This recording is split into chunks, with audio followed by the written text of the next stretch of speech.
नमस्ते। हृदय की बात 145। आज से हम ध्यान के बारे में थोड़ी बात करेंगे। आजकल जगह जगह ध्यान के वर्ग, ध्यान के क्लासेस और ध्यान की बातें होती रहती है। बहुत सारे वर्ग चलते हैं, फिर भी समाज में कोई परिवर्तन नहीं दिखाई देता। ऐसा क्यों होता है? व्यक्ति को रूपांतरित कर शुद्ध और निर्मल न बना सके, ऐसी क्रिया को ध्यान नहीं कहा जा सकता। ध्यान मूलतः आध्यात्मिक साधना है।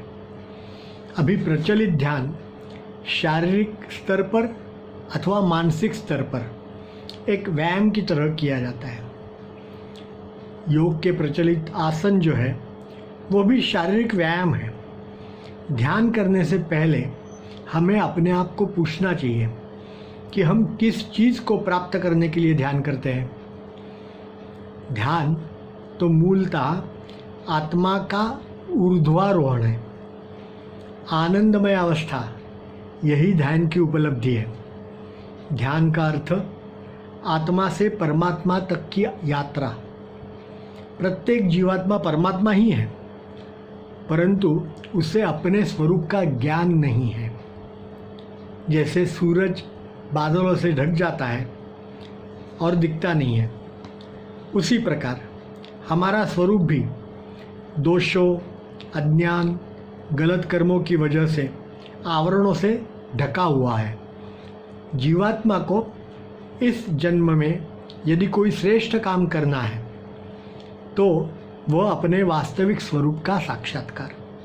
इस हेतु ध्यान जैसी कोई अन्यथा साधना नहीं है।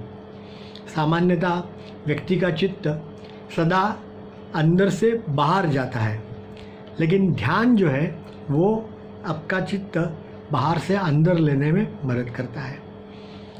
ध्यान आत्मा से परमात्मा तक का आरोहण है, उसका प्रथम सोपान है और यह गुरुमत से ही प्राप्त हो सकता है।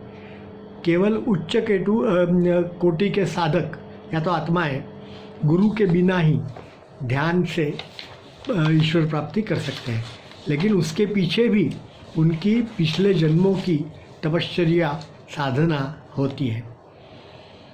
महर्षि पतंजलि के राजयोग में ध्यान जो है वो 7वीं सीढ़ी है।